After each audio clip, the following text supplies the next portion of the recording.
Hey guys, a big welcome back. Today I'm going to share with you a few tips that I think might make owning your DJI Phantom 3 a little bit easier, and this could actually extend to almost any drone on the market. So hopefully you'll find these tips useful, and click that like and subscribe button when you're done. Just as I suggested on my Cheerson tips video, is put your phone number on it, and also maybe consider including reward if found. Odds are, if it's done a flyaway and you've lost it or something, it's probably not any good for anything anyway. But hi Ernie.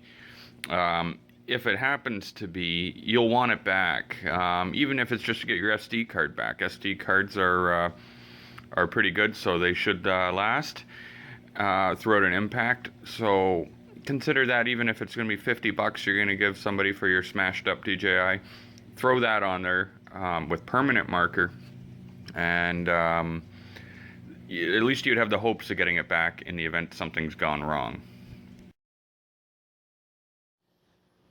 And for this tip, I'm going to suggest that you always calibrate before a flight.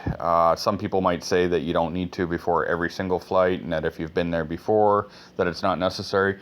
I disagree. I feel that it's worthwhile for that few seconds it takes. It does say in the manual to calibrate before every flight. And as far as I'm concerned, why take chances? Just do the calibration. Plus, it's fun looking like an idiot in the park anyway, spinning in a circle. It really gets people looking and laughing. Mind you, you could do it just spinning it in your hand. You don't have to spin in a circle like I do. But just for safety's sakes, go ahead and calibrate before every flight and Alright guys, ensure in this safety. tip we're going to cover signal. So this is me here. I've got my controller, and I'm trying to spy on this chick on the beach. This is a nudie beach and she's naked. So here there's no obstructions. I could potentially fly 2, 3, 4, even 5 kilometers if there's no interference. There's plenty of videos of people doing it. It is a line of sight 2 kilometers, but you can achieve more. That's no obstructions. Now, if I was on here and you've got trees, buildings, houses, anything like that, now I can still probably get my 2, 3, 4 kilometers, but line of sight first, which means the further you go, so let's just say this was 3 km, like that, then I've got to bring this up like that. So if this is your 3 kilometer mark right there, I've got to make sure that if this building's 200 feet and it's a 1 kilometer away, you've got to try. I don't know how to do the calculations on it, but just imagine that you were on that. It's going to be a straight line, more or less, right there. And if you know that your subject, you're looking on the map, you've got something over here, you know that you've got to stay well above it. And that's how you get the distance. So when I've got my video of going around ships, and that's 2.2 kilometers out, and it was no problem for me because there's no obstructions. Now when I get to the backside of the ship, let's just say I'm over here, here's the ship, I could fly right here really low if I wanted to on this side of the ship because of this line of sight, but I could not fly right here because I can't see it. So what I have to do is I've got to stay up here. Now I still have my line of sight, even if there's a couple of towers on the ship or something like that. Doesn't matter. As long as I've got a pretty clear line of sight, then you're good. So that's how the distance, the range works on this. And so I've seen a lot of things on the forums where people complain they get it out of the box and they're saying that 600 feet and they're losing signal. That's because you're flying right here with a tree in front of you. At 600 feet away, it's not going to work. You can't, even if this is 605 feet, you can't do it with this tree in front of you without expecting some loss of signal, if not complete.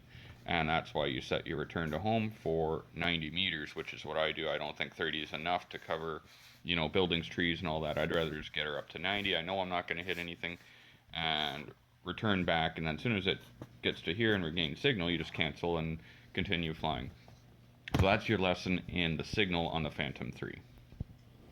Alrighty, now this tip is for the thumbstick controls on the controller. Many people wouldn't know that they are actually adjustable in height. So that one's at the stock setting, and that one's been raised. All you do is twist and bring it up. Eventually, if you twist it, it'll come off, so you want to make sure you don't go too far. And then once you've got that one up, bring the lower one up to it and turn it all the way up. And maybe crank that one down a bit. I'm just trying to tighten them. And what that does is maybe help you with a little bit of control. So just a little handy thing to try. It may be a benefit to you, it may not be, but something worthwhile to try.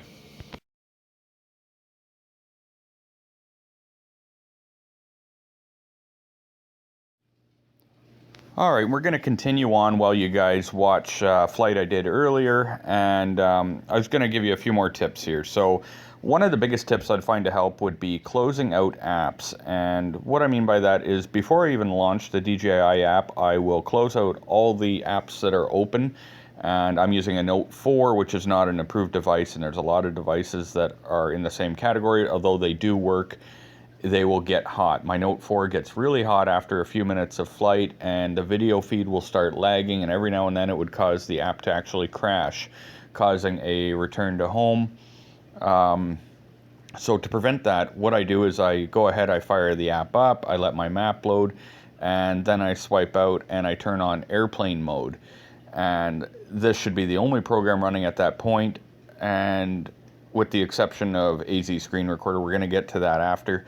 But so doing this will allow you a reasonably smooth video, not always. During the flight that you're watching right now, I didn't close out my apps first, and so you'll actually see some lag happening in the video, and it's my own fault for forgetting. So I want to share that tip with you guys. And the next tip I'm going to give you is, since I mentioned it, we're going to go ahead and talk about AZ Screen Recorder. Now, AZ Screen Recorder is available in the App Store. It's not compatible with every device. However, if it's compatible with yours, it's great. It's totally free, simple to use, and you know, sometimes you have to edit out the beginning and end, depending what you were doing with your phone, just, you know, from launching and stuff like that. But other than that, it is a great program, and it is easy enough to edit out. So I've had quite a few people ask me what I record my screenshot with of running the app, and that is the program AZ Screen Recorder on the Play Store. Another little tip I want to share with you guys is that the Phantom 3 is equipped with the sonar sensors on the bottom. They will drive dogs nuts. They can hear sonar, or whatever it is, the signal that's sent out by this, it does drive dogs nuts. I had it over at my sister's place and had 4 or 5 dogs going crazy, and I had already read that online. I just didn't know if it was true until I was there, and I will verify that yes, they all went crazy. Now, I'm not saying every dog's gonna freak out, but just know that you may be upsetting your dog flying this overhead. And continuing on, I will suggest discharging the battery. If you're new to quadcopters or LiPo batteries, maybe you don't know what a discharge is and why you would do it. LiPo batteries do not like to be left in storage for an extended period of time fully charged. So quite simply, you can just discharge the battery, which means run it down to, you know, 50-60%. And then beyond that, if you don't want to do that, if you don't want to be the one to have to fly it to that point, you can, in your settings, just set your discharge for a couple of days. It's by default 7 or 10 days in the app. However, you can set it to 2 days if you like. That's what mine's set at, because I generally do keep it charged, because just in case I can get out and fly. But that way, in the event that I can't, it will discharge itself. But let's be honest, I love this thing. I haven't gone 2 days without flying it yet, so hasn't been an issue. FPV mode and follow, I'm not going to really show a demonstration. In this video, I actually did switch to FPV mode quickly, but I don't use it. FPV mode is, you would compare it to a Parrot drone or a Solo, or many lower-end drones that have a fixed camera. So you're not going to have stabilization of the gimbal. I'm not a fan of it, but just in case you didn't know what that was for, that is what it's for. Use follow, and that's what gives you the nice smooth smooth footage, and you know, when you're turning. Another tip I would like to share was cool the battery. Don't just get home and plug your battery right in. If it's still warm, let it cool. LiPo batteries don't like to be charged hot. So for that little bit of time it's going to take, go ahead and let it cool for a bit and extend the life of it. So I don't want to carry on too long. I hope that you guys have found some of these tips useful. Right now, as soon as you're done watching this, go get a permanent marker and put your number on your drone. This is a serious thing that could help you out. A few months ago, I did lose a Cheerson CX-20, and I did have my phone number on it, and it didn't work out. I didn't get it back. However, at least I had hope because it did have my name and number on it. If you don't have your name and number on it, you have pretty well zero hope of somebody doing the right thing and turning it in. You know, it's I would chalk it up as a 50-50 chance that you're going to get someone honest. It just depends where you live. I live in a pretty decent area, so I really thought if that I might get it back. But it could be on someone's rooftop in a tree, who knows. But that'll pretty much wrap it up, guys. I know these are all basic things, but there's possibility that one of these things maybe didn't occur to you before. So I'm hoping that you've enjoyed this, and I really, really would hope that you'll check out some of my flight videos. I've been working hard to try to improve my skills as a pilot and a photographer, and so I'd really appreciate if you click a like and maybe even consider subscribing. Thanks for watching, guys.